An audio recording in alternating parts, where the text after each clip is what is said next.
지금 사순절 기간이고요. 특별히 요한복음을 올해 계속해서 우리가 묵상하고 있지 않습니까? 그래서 예수님의 생애가 쓰여져 있는 성경이 복음서예요. 마태, 마가, 누가, 요한복음.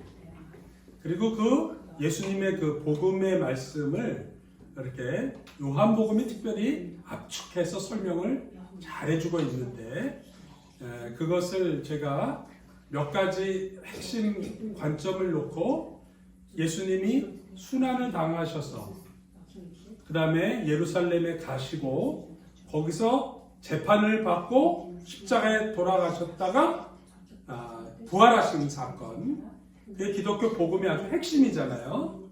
그걸 40일 동안 이루어진 일이기 때문에 사순절이라고 그러는 거예요. 그것을 제가 김재성 집사님, 김천종 집사한테 배운 걸 그대로 써먹었습니다. AI를 만든 거예요. 제미나이, 나노 바나나 2로 다 배우면 이렇게 써먹는 겁니다. 그죠? 그래서 4번을 고쳤더니 딱 이렇게 나왔습니다. 제가 그린 게 아니고 다 좋은 선생님 아래 있으면 이렇게 또 배우게 되는 겁니다. 뭐 잘 아시는 대로 예수님이 특별히 기적을 베푸신 사건이 여러 개 나오잖아요. 첫 번째 기적이 가나 혼인잔치, 그 다음에 사마리아 여인과 만난 이야기 제가 설교했죠. 그 다음에 이제 왕의 신하의 아들을 고쳐주시고 38년 된 병자를 고쳐주시고, 사실은 요 사건이 다 굉장히 영적으로 의미가 있는 거예요. 요한이 예수님이 하신 수많은 기적들 가운데서 일부러 핵심 7가지를 뽑은 거예요. 그래서 그 기적이 일어난 것이 7가지 표적이다. 미러클이라고 영어는 얘기할 수 있는데 성경에서 요한은 미러클이라고 쓰지 않고 사인이라고 해요. 사인. 표징이다고 우리는 요즘 번역합니다. 제가 큐티에도 계속해서 올린 말씀이 표징이라고 했잖아요. 그래서 7가지 표징을 계속해서 보여주십니다. 그래서 맹인, 태어나자마자 눈도 못 떴던 사람을 고치고, 그 다음에 이제 죽은 나사로를 살리고, 그리고 예루살렘에 들어가셨어요.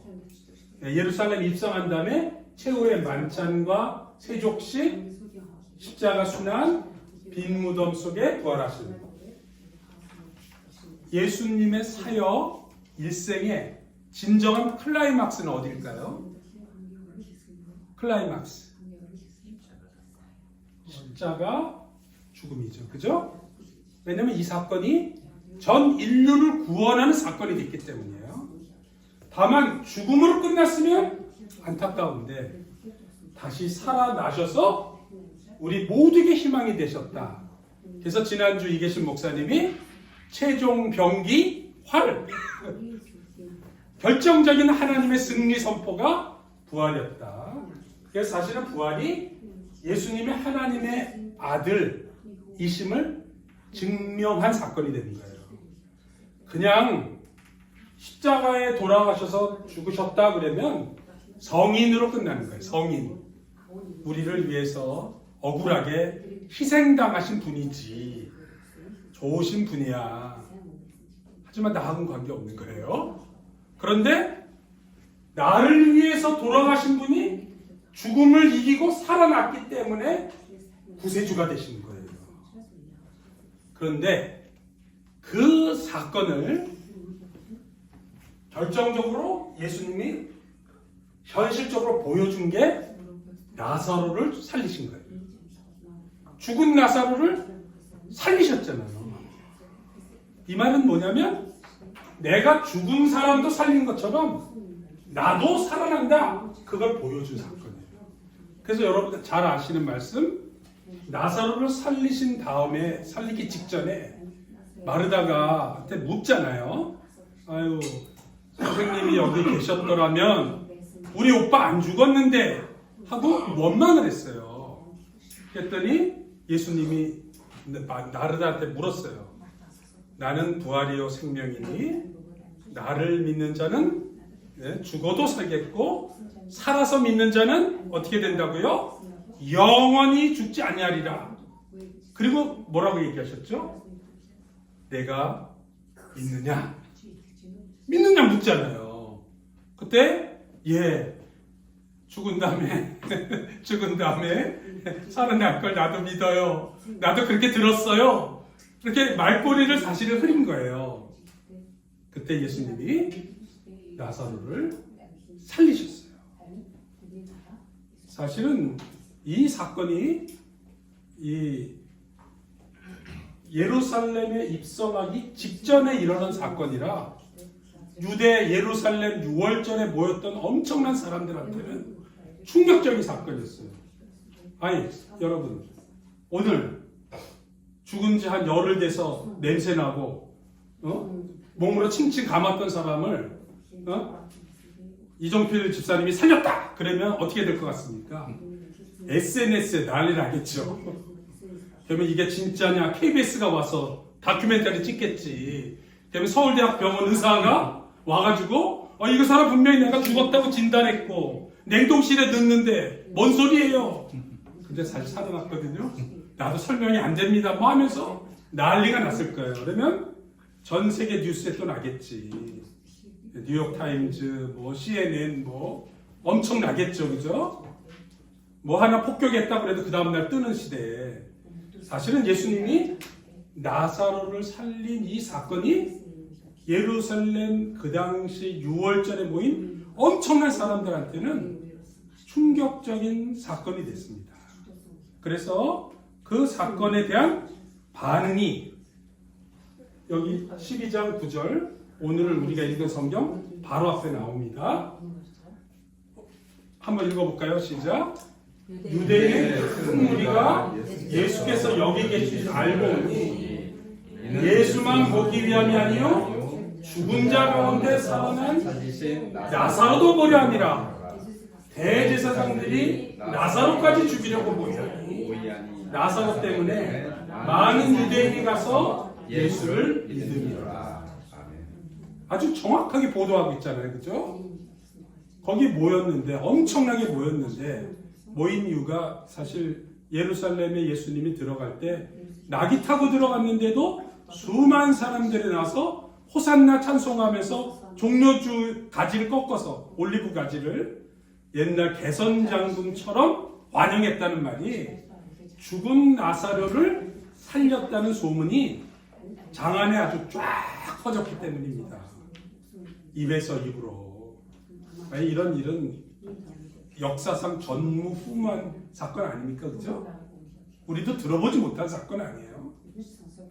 잠깐 의식을 잃었다가 되찾았다는 사람도 다 유튜브에 보면은 엄청나게 얘기하고 그러는 간증하는데, 그래서 아주 실감나는 얘기가 예수님만 보려는 게 아니라 진짜 죽었다 살아났나? 그래서 그 나사로 보려고 본 거예요. 그랬더니 대제사장들은 반대로 나사로도 죽여버리자. 증거인멸. 그죠? 예수님도 죽일 뿐 아니라 나사로까지 없애서 싹 덮어버리자. 몇 년 지나면 잠잠해질 거야. 그렇게 했습니다. 그랬더니 그 다음 또 이렇게 증언이 17절, 19절에 또 나와요. 나사로를 무덤에서 불러내어 죽은 자들 살리실 때 함께 있었던 무리들이 증언해 줬어요.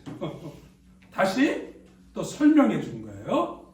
나 그때 옆에 있었어. 덮고 나사로도 죽이려고 하고 그랬는데도 불구하고 눈으로 본 사람이 너무 많아. 그러니까 이건 덮어도 덮을 수가 없는 거예요. 그러니까 이제 바리새인들이 대제사장은 나사로까지 죽여! 그렇게 얘기를 했는데 실무적인 바리새인들은 그아이바야 쓸데없는 소리예요. 이미 온 세상이 그를 따르고 있습니다. 이 말은 이제 이건 숨길 수도 없고 걷잡을 수도 없고 이미 예루살렘 안에는 엄청난 인파가 예수님에 대한 소문과 또 나사로의 살린 거를 눈으로 봤으니까. 그래가지고 이제 이런 변화가 왔습니다. 이제 그렇게 얘기한 사건이 오늘의 배경입니다. 그랬더니 그 다음에 일어난 사건이 뭐냐면 명절에 예배하러 올라온 사람 중에 헬라인 몇이 있는데 이 사람이 이제 중요한 거예요.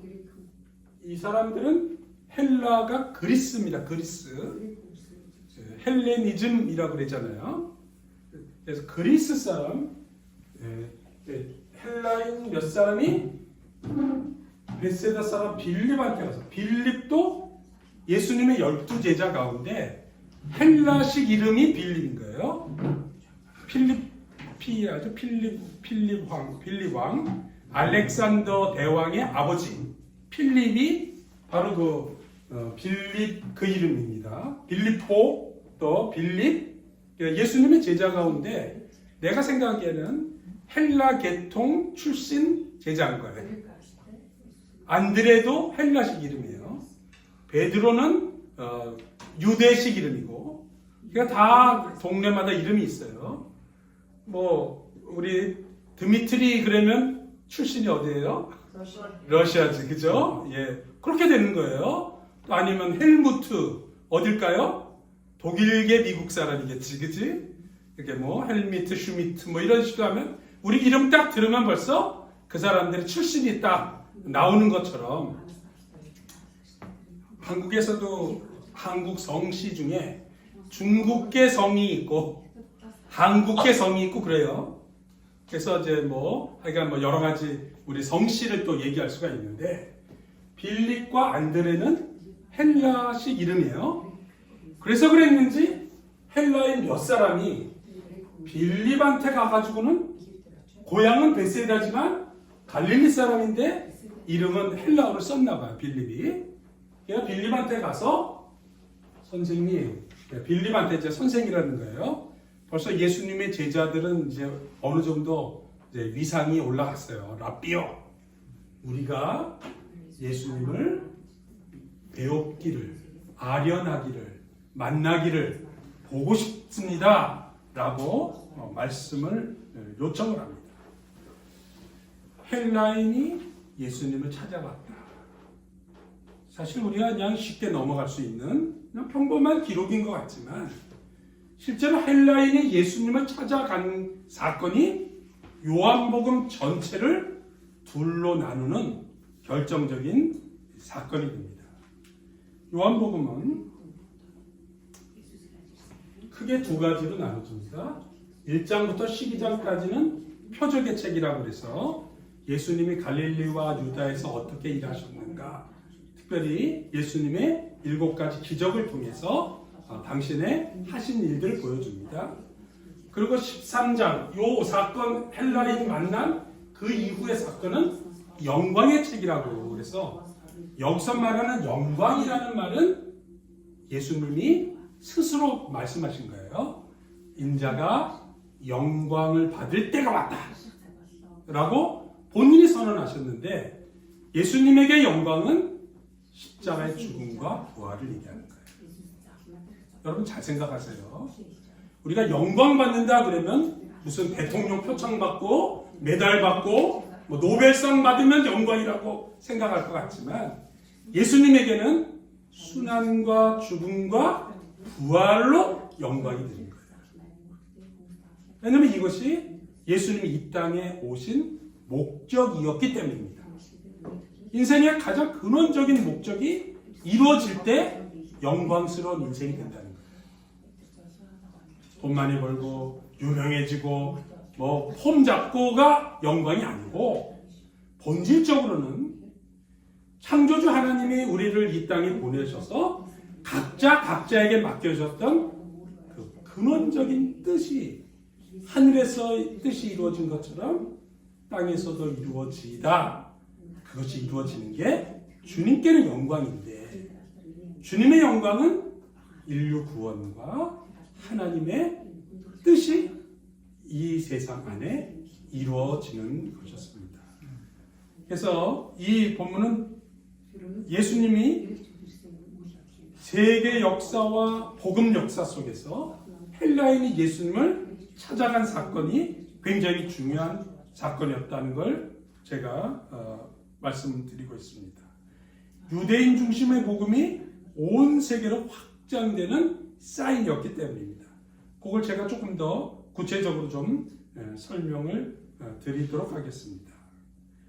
그래서 오늘 세 가지 얘기를 할 건데, 하나는 헬라인은 왜 예수님을 찾아왔냐, 또 왜 예수님은 이 헬라인이 온 사건을 십자가와 연결해 주는가, 그리고 이것이 오늘 우리에게 주시는 메시지와 의미가 무엇인가 말씀드리겠습니다. 여기 그 헬라인이 온 이 사람들은 요거죠. 예. 명절에 예배하러 올라온 헬라인인 거예요. 명절이 누구의 명절입니까? 유월절이 유대인들의 명절이죠. 차강사르가 몽골, 설날은 한국 사람이에요. 그죠? 그런 것처럼 각자 민족마다 고유의 명절이 있습니다. 우리 추석이 있고, 그런 것처럼요. 중국에는 또 다른 명절이 있고, 유대인의 명절에 헬라인이 예배하러 왔다. 이게 이제 조금 더 예사로운 사건이 아닌 거죠. 이 사람들은 관광객이 아닙니다. 예루살렘 성전을 일부러 찾아와서, 지금같이 무슨 비행기 타고 돈 있어서 가서 여관에 묵고 구경 모인 거 보고 이런 게 아닌 거예요. 순례자로서 예루살렘 성전에 유월절을 지키겠다고 찾아온 헬라 사람들입니다. 여러분 잘 아시다시피 헬라가 어떤 나라입니까? 위대한 철학이 탄생한 나라. 예수님 이전에 이미 소크라테스와 플라톤과 아리스토텔레스에 의해서 인간의 근원적인 문제들을 고민해 왔던 그런 곳입니다. 그래서 인류의 문화유산 그리스 철학, 헬라 철학을 모르면 지성인이라고 말할 수가 없습니다. 철학계론 첫 시간에 배우는 게 그리스 로마 철학이에요. 제가 올라마 대학에서 신입생들한테 철학과 윤리 과목을 가르쳤는데 1학년 1학기 첫 과목에 제가 첫 번째 교육하는 내용이 그리스 철학을 가르치는 거예요. 이걸 모르면 대학생이라고 말할 수가 없기 때문이죠. 여러분 알다시피 오늘날 세계가 유럽과 미국 중심으로 운영되고 있고 영향을 받았잖아요. 우리가 지금 입는 이 옷, 여러분 입고 있는 이 모든 옷의 스타일이 유럽, 미국 스타일입니다. 한마디로 유럽 스타일이죠. 그죠? 이걸 한국에서는 양식이다. 양식이라는 양자가 서양을 말하는 거예요. 여러분 입는 거, 여러분 안경, 여러분 헤어스타일, 여러분 음식, 제가 몽골 가서 제일 놀랬던 건 뭐냐면, 갔는데 얼굴은 동양 사람인데 울란바토르에 사는 사람 대부분은 유럽 스타일 생활을 하는 거예요. 레스토랑 음식도 샐러드 먹고 그 포크 쓰고, 그죠? 울란바토르 도시도 유럽식으로 설계되어 있어요. 여러분 지금 가보셔도 압니다. 아파트도 똑같아요. 이거 울란바토르 갔는데 나는 말 타고 유목민으로 살 줄 알았더니 웬걸 연말 되니까 한국 사람보다 훨씬 더 세련된 연말 파티를 하고 계시더라고요. 음악도 그렇고, 그죠? 몽골에서 가장 유명한 악기는 머린 호르는 상징적이겠지만 실제로는 아코디언이에요. 아코디언 소리가 아주 우수해차잖아요. 러시안 스타일의 쿵작작 이렇게 왈츠춤이 추고, 저 그거 배웠어요. 몽골 가가지고. 실제로 우리의 삶의 뿌리 속에 의식주, 먹는 거, 입는 거, 자는 거, 집까지 이 방의 디자인도 사실은 유럽 영향을 받은 겁니다. 교육제도와 예술. 그런데 그 서양 문명에, 유럽 문명에 두 가지 기둥이 있는데 하나가 헬레니즘 문화, 철학을 대표하는, 그 다음엔 헤브라이즘, 기독교 정신. 그래서 헬레니즘, 헤브라이즘 이 두 기둥을 모르면 우리가 현대 사회를 이해할 수가 없습니다. 그런데 이 사람들이 예수님 오기 전에 이미 진리가 무엇인가, 인간은 어떻게 살아야 되는가, 우주의 근원이 뭐냐, 불이다, 물이다, 뭐 여러 가지 얘기들이 있었죠. 그런데 이 사람들이 찾아낸 내용이 뭐였냐면 로고스라는 거예요. 우주에 내재된 신성한 이성, 우주를 질서정연하게 만들고 형태와 의미를 부여하면서 하는 이것이 로고스라는 게 로고스. 그걸 이성이라고도 표현하기도 하고 길이라고도 표현하기도 하고, 제가 이제 브리테니카 백과사전에서 찾은 내용입니다. 이 그리스 철학은 수많은 질문을 던졌습니다. 그러나 확실한 구원의 답을 주지 못했습니다. 그래서 헬라 세계에는 특별히 지성인들에게는 영적인 갈등이 있었습니다. 철학은 있는데 평안이 없습니다. 지식은 있었지만 구원이 없었습니다. 그래서 그때 헬라 지식인들이 유대인의 하나님 신앙에 대해서, 헬레니즘 문명의 최고조로 간 사람들이 헤브라이즘, 기독교, 유대 신앙에 대해서 관심을 갖기 원했습니다. 그래서 찾아온 사람이 바로 헬라 유대 명절에 예루살렘까지 일부러 찾아온 거예요. 그러니까 이 사람들은 그냥 보통 사람들이 아니라 헬라의 유명한 지성인들, 그들이 영적인 갈급함을 찾아서 예수님 앞에 찾아온 겁니다. 그리고 우리가 예수님을 배우고자 합니다. 더구나 죽은 사람까지 살렸다니, 당신이야말로 우리가 그동안 찾아왔던 핵심 아니겠습니까? 라고 찾아왔을 때 놀랍게도 요한복음은 태초에 말씀이 계시니라, 그 말씀이 헬라 그리스 원어로 로고스를 그대로 사용하겠습니다. 너희들이 찾고 찾았던 근원, 그것이 예수 그리스도다. 철학이 찾았던 진리가 사람의 모양으로 나타난 것이 바로 예수님이라는 것입니다. 다시 말하면 철학의 질문이 복음이라고 하는 답을 만나는 순간이 바로 헬라 사람이 예수님한테 찾아왔습니다. 그런데 예수님이 헬라 사람이 찾아왔다는 얘기를 듣고 예수님이 만났을 거예요. 오늘 하신 말씀이 바로 이겁니다. 같이 읽겠습니다. 시작. 인자가 영광을 얻을 때가 왔도다.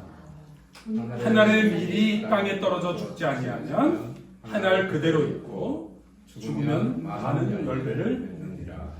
제가 지난주에 여러분한테 올려둔 큐티 중에 하나죠. 우리는 보통 한 알의 밀이 땅에 떨어져 죽지 아니하면, 이 말을 너무나도 멋있는 말이잖아요. 그렇죠? 예수님 십자가 사건이니까 인간은 희생하면서 이렇게 사는 게 가장 고귀한 사람이야 라고 위의 말씀은 중요하게 생각하지 않고 아래의 말씀을 주로 인용을 합니다. 그래서 희생하고 봉사하는 사람을 칭찬하는 용어로 이 성경을 쓰는데, 이거보다 훨씬 더 중요한 말은 인자가 영광을 얻을 때가 왔도다. 이 말은 예수님의 사역 전환의 선포입니다.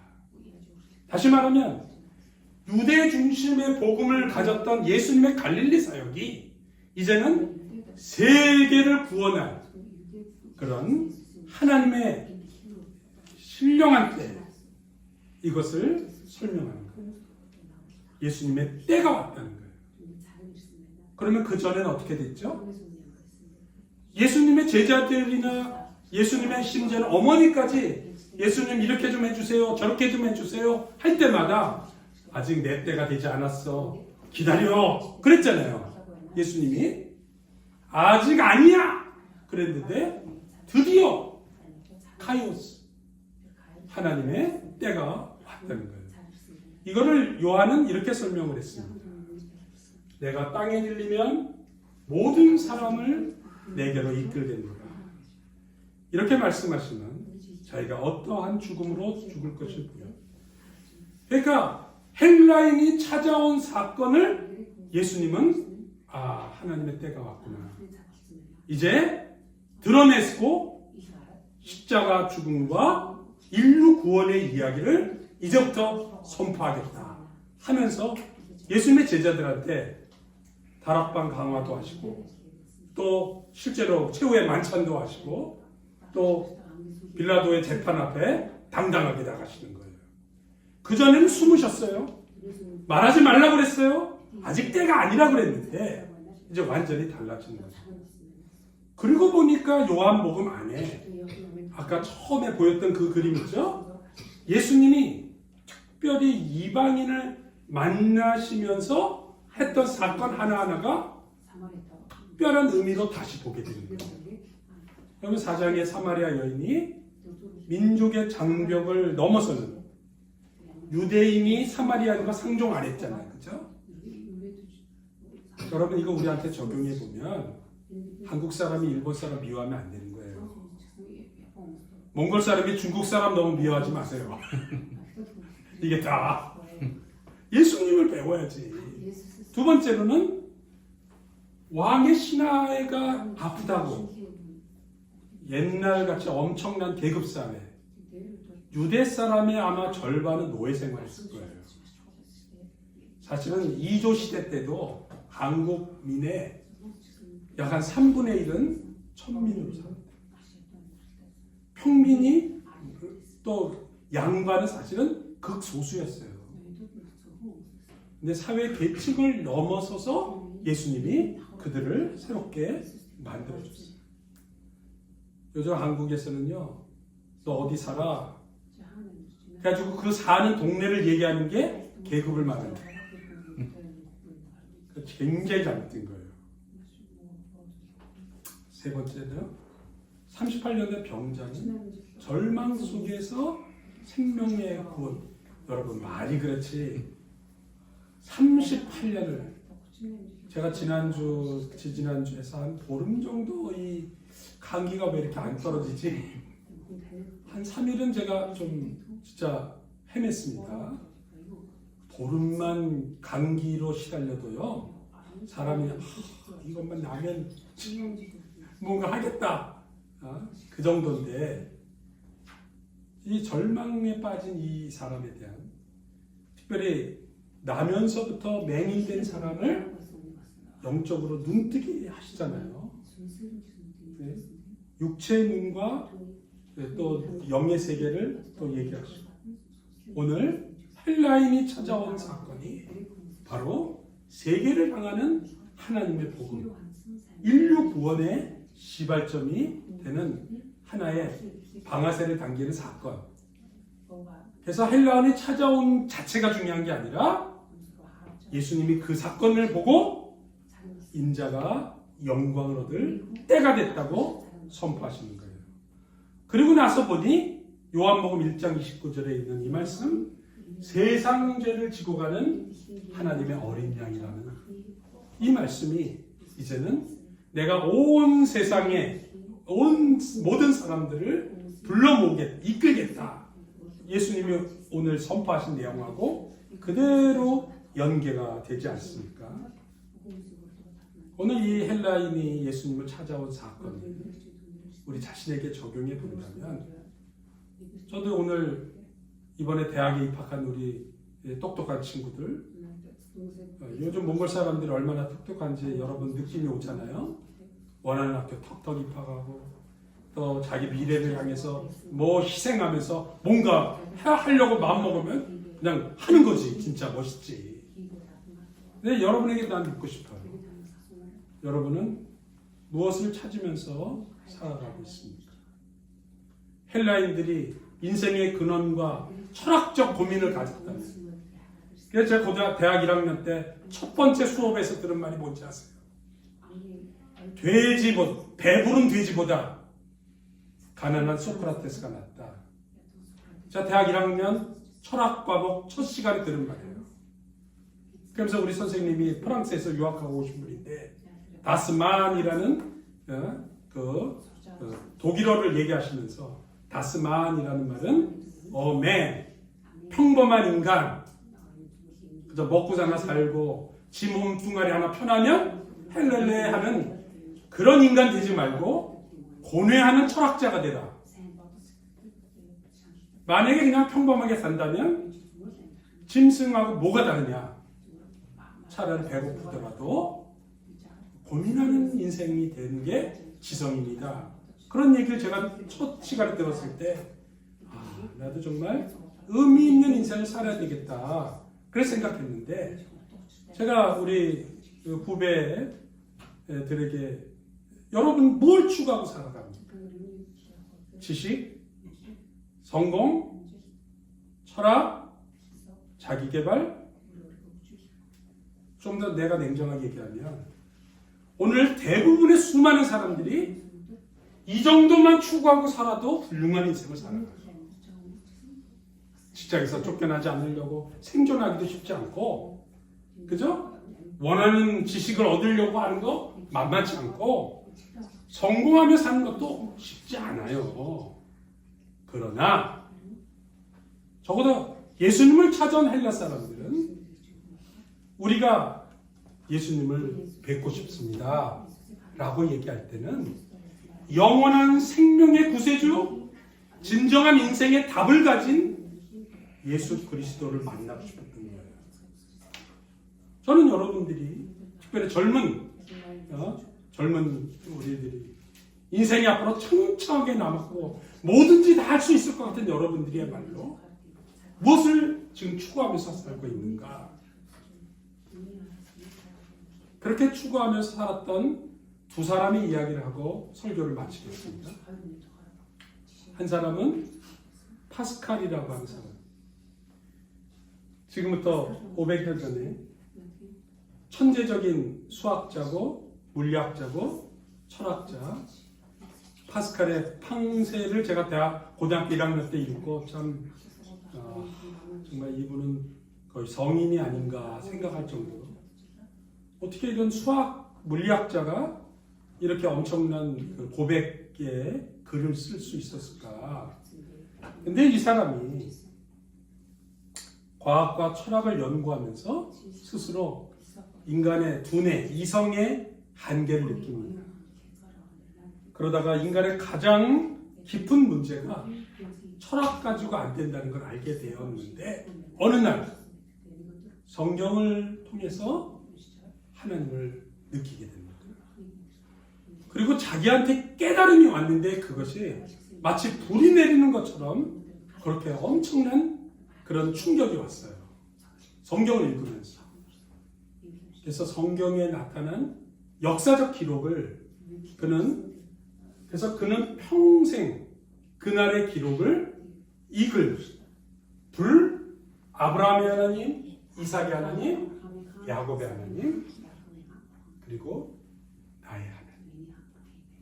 그래서 그때 썼던 그 글을 느낌을 헝겊에다가 써가지고 헝겊에다 써서 자기 옷에다가 옷 안에다가 외투 평생 보통 큰 외투 좋은 거 하나 한 벌 입고 살잖아요. 옛날에는 자기가 항상 어디 나갈 때 철학자로서 왕립 회원으로서 왕 임금 만나고 황제 만나라고 할 때 파스칼은 자기 옷 안에다가 그거를 항상 간직하고 하나님을 만났던 강렬한 그 경험을 간직하려고 노력했다고 하는 거예요. 이분이 하신 말씀이에요. 사람의 마음에는 하나님이 만드신 빈 공간이 있다. 이것이 채워지기 전까지는 그 어떤 사람도 인생에 진정한 만족이 없다. 여러분도 언젠가 여러분의 인생 가운데 허무하고 허전한 시간이 올 것입니다. 사랑하는 배우자를 잃을 수도 있고 내가 평생 추구했던 왔던 것들을 성취하지 못해서 오는 허무감도 있고 어떤 때는 성취했는데 그게 아니었네 라고 허무해질 수 있는 그 빈 공간을 하나님만이 채워줍니다. 이 진리는 무엇인가? 그것이 오늘 헬라인들이 예수님을 찾아온 중요한 이유 중에 하나입니다. 또 한 분을 소개합니다. 프란시스 콜린스라고 하는 분을 제가 오늘 집중적으로 소개하고 싶습니다. 현대 과학계에서 가장 유명한 과학자입니다. 왜냐하면 이분은 젊은 날의 무신론자였어요. 대학에서 화학, 물리학, 생물학을 공부하면서 점점 과학적 세계관을 갖게 됩니다. 그가 젊은 시절에 자신을 이렇게 설명했습니다. 과학은 세계를 설명한다. 그러므로 하나님이 필요 없어. 그가 의과대학을 다니면서 환자를 돌보던 시절에 이런 일이 있었습니다. 어느 날 죽음을 앞둔 말기 환자가 그에게 질문을 했습니다. 저는 조금 있으면 천국에 갑니다만 의사 선생님은 어떻게 되실까요? 선생님, 죽음 이후의 삶을 믿으세요? 콜린스가 너무나 당황을 했어요. 세계 최고의 대학, 예일 대학에서 박사하고 그것도 모자라가지고 또 의사로 또 의대에서 또 의학 박사까지 2개를 했는데 자기는 더 이상 뭐 아쉬울 것도 없고 뭐 잃을 것도 없고 자기야말로 정말 이성적으로는 최고까지 온 사람인데 갑자기 황당한 질문, 한편으로는 유치한 질문을 받았는데 대답할 말이 없더라고요. 믿는 것도 없고 사후 세계에는 관심도 가져본 적도 없고 그 사람은 물론 점잖은 사람이니까 교회 다니는 사람 또 죽어가는 환자를 진료하면서 위안을 좀 얻겠지. 내일 모레 죽음의 공포 앞에서 좀 위안을 얻으려고 만들어낸 거지. 그렇게 생각을 했는데 정작 나한테 물어보니 자기가 얼마나 황당한 사람이었는가를 깨닫게 된 거예요. 그래서 그 순간 그가 이렇게 생각했답니다. 나는 평생 과학을 연구했지만 죽음 이후에 대해서는 진지하게 생각해 본 적이 없었어요. 그래서 그가 신앙을 감정이 아니라 지적으로, 이성으로 탐구하기 시작을 했습니다.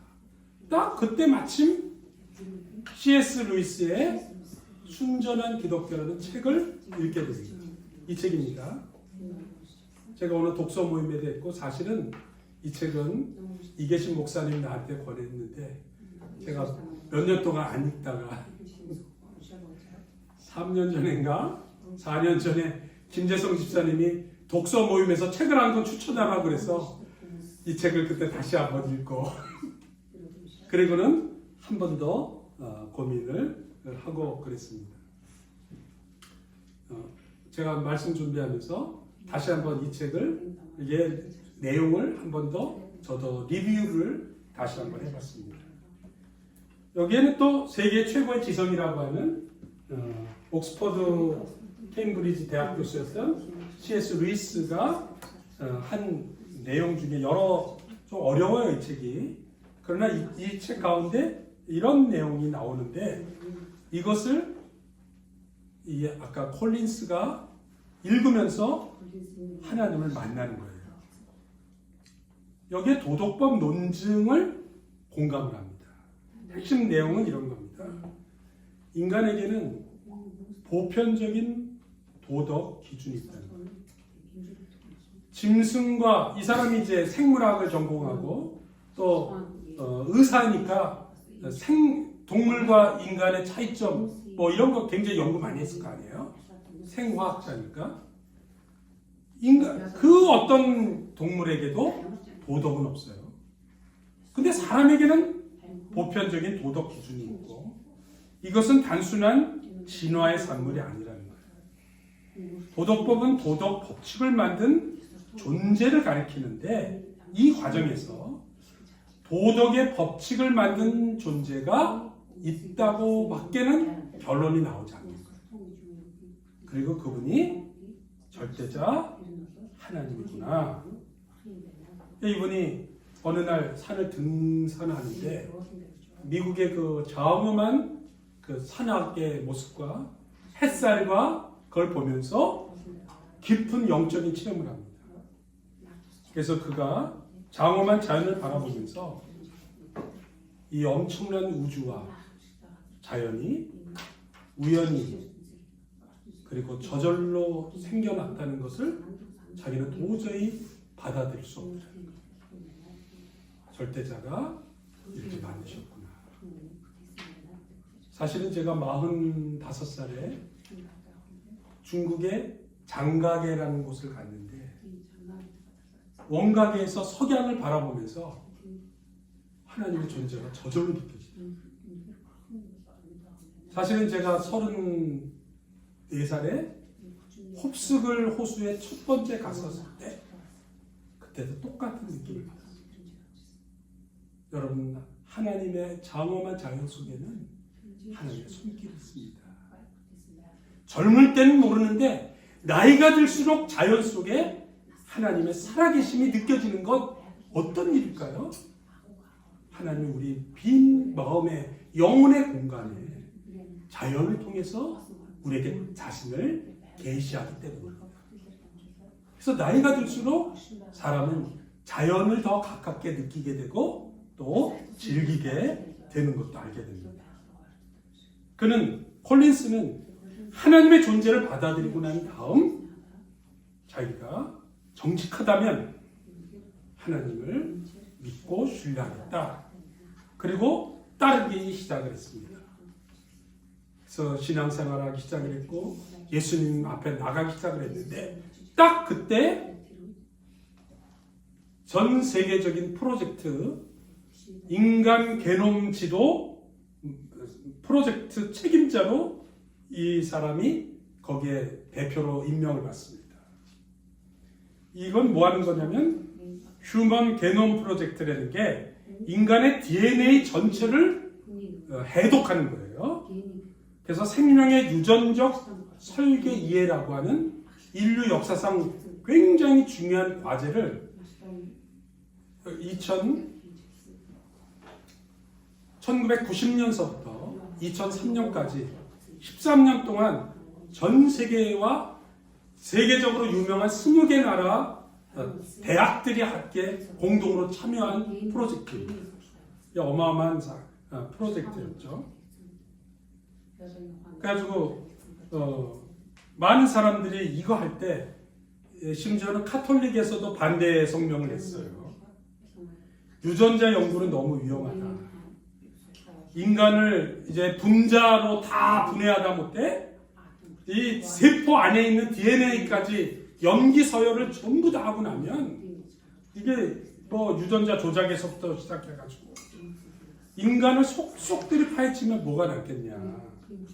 연구가 발전하면 이제는 하나님의 존재가 없어진다. 필요가 없어진다. 그렇게 공격을 했습니다. 콜린스가 이 프로젝트의 총 책임자가 돼가지고 연구하면 연구할수록 신비하고 경이롭게 느낄 수밖에 없었다는 거예요. 그래서 이 사람이 오히려 인간의 DNA가 하나님의 사용한 언어다. 그래서 그 사람이 첫 번째 낸 책, 그 프로젝트가 끝나고 난 다음에 낸 책이 뭐냐? The Language of God 그리고 Scientist Present evidence for belief. 믿음을 우리 김천중 집사님 한번 번역해 주실래요? 믿음을 위해서 evidence, 증거죠, 그렇죠? 증거. 과학자가 프레젠트했다는 거예요. 제시했다는 거예요. 믿음, 하나님에 대한 신앙을 증명하는 걸 과학자인 내가 프레젠트한다는 거예요. 지금 하나님의 언어였다는 거예요. 인간의 게놈 프로젝트를 하고 나니까 오히려 놀랍게도 하나님의 신비한 음성을 자기는 들었다는 거예요. 이 책에서 이 질문을 본인이 합니다. 과학과 신앙이 충돌하는가? 진화와 창조가 양립이 가능한가? 진정 과학자가 신앙을 가질 수 있는가? 그런데 이분이 발견한 것은 그렇지 않다는 거예요. 과학은 how, 어떻게를 설명하지만 신앙은 why, 왜, 근원, 본질을 얘기한다는 거예요. 그러면서 하나님은 우주를 창조하실 때 자연 법칙도 하나님이 만드셨다는 거예요. 심지어는 변화하는 것, 돌연변이가 생기는 것도 하나님이 사용하는 방법일 수 있다는 거예요. 그가 이 책에서 이렇게 고백합니다. 과학은 현상을 설명할 수 있지만 왜 인간이 도덕적 존재인지를 설명하지 못합니다. 과학이 하나님을 없애지 않습니다. 오히려 하나님을 경외하게 더 만든다는 거예요. 그래서 자기를 이렇게 고백을 했어요. 나는 과학자면서 동시에 예수님을 따르는 제자입니다. 과학을 통해 우주의 질서와 생명의 복잡성과 DNA의 아름다움을 보면서 창조주 하나님을 더 깊이 느끼고 있습니다. 그러니까 그가 게놈 프로젝트를 13년 동안 하고 마치고 난 제목이 오죽했으면 하나님의 언어라는 말을 썼겠어요. DNA가. 오늘 우리가 헬라인의 예수님 방문한 이 사건도 똑같은 그런 의미가 있습니다. 결국 그 당시 최고의 지성인들이 발견한 것은 철학과 사상이 아니라 인격적 진리이신 예수 그리스도입니다. 사랑하는 여러분, 인생에서 가장 중요한 만남은 예수님을 만나는 것입니다. 그리고 오늘 우리 교회의 표어처럼 예수께서 이르시되 내가 곧 길이요 진리요 생명이니. 그래서 오늘 말씀을 정리합니다.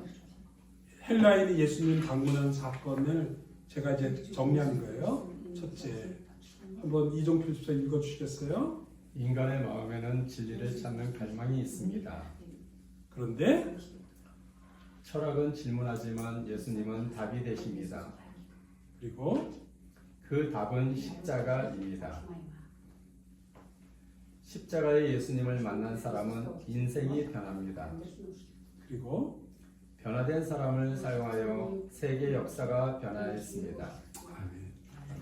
요한복음이 사도 요한이 태초에 로고스가 있던 말씀이 계시니라부터 해서 예수님의 부활 사건으로 끝나는 그 중간 정점에 헬라인이 오늘 방문한 거, 영광을 받을 때가 왔다고 하시면서 유대 기독교를 세계인의 기독교, 지역 종교를 인류의 종교로, 그리고 하나님의 구원 역사로 성령께서 확장하실 때 이 일에 12제자가 쓰임을 받았습니다.